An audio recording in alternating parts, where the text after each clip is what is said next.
Jim, another question for you. With all the issues happening in AEW, and a lot of people have noticed a change in maybe what you see on camera, some of the tone of things, either sillier or more serious at the same time. News that AEW has parted ways with Kevin Sullivan, not the wrestler, but the guy in the truck. What are your thoughts on AEW? Because you know Kevin Sullivan from TNA, right? Yes, and I know there's been a lot of confusion because how many Kevin Sullivans can there be, right? But not the wrestler. The Kevin Sullivan in television production worked extensively back in the mid and late 2000s, and I don't know how long he was there for TNA. And he started when AEW started. Some of the guys had been worked with him at that company, and apparently they hired him away. And Keith Mitchell, the producer who goes back to not only WCW but World Class Wrestling, I've mentioned him a lot. He probably had a part to play in that because they'd worked together, and they brought Keith in. And I guess they were doing the post-production down in Nashville at a facility down there. But point is, I've heard nothing but good about Kevin Sullivan, the production guy. He's done a lot of good work. I don't know what the issue was, and the only thing that was reported was the new guy, Michael Mansouri, I guess, that they got from the WWE that took over production not long ago, had made that decision. And it may not even be anything like there was a problem with his work. It just they want a new look, or this guy wants to bring his own guys in. It happens in TV like it happens in wrestling.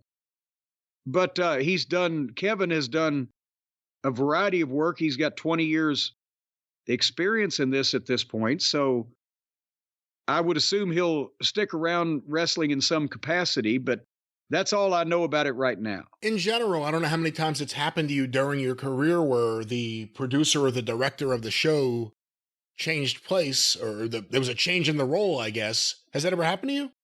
Well, not really. Until I went to work for the WWF in '93, I'm not saying the television production people weren't important. I'm going to say that I probably knew more of them than most of the wrestlers who never spoke to any of the production people at all. And it was always ingrained because you didn't officially, back in those days, you didn't speak to anybody as if they were smart unless you were told that you could by somebody in the business that you knew could make that decision. So a lot of the talent wouldn't mix with the production people. I always did more of that because either I was relaying instructions, to my guys, or how is this going to be shot? Or maybe every once in a while, before we had producers, I would give the director a word at the studio in Atlanta if both Bobby and Bobby and Stan were going to come off the top at the same time in opposite corners or whatever. But in the 90s, it became more important because not only did the television get more produced and time down to the second, and everybody was assumed to be smart by that point. But that's when the look of the show changed. In the territory days, you were mostly limited by your setup and your equipment. If they got a new director at Channel 5 in Memphis, he might decide, well, I'm going to put some colored lights on the fucking curtain in the back. That was maybe about as much change as he could go for. He couldn't all of a sudden say, well, we're going to fly a fucking lighting rig in the studio. We're going to have a goddamn jib camera to fly over the crowd or whatever. It was you were shooting, what you had to shoot in as economical and easy a way with as small a crew as possible.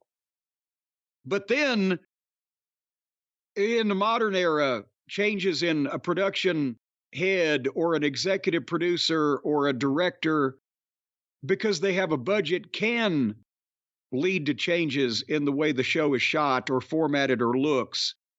And that's where the WWF used to start going back and forth about the giant stage designs and getting creative service people involved in crafting these things and set decorators, and we're going to change the way the cameras are positioned.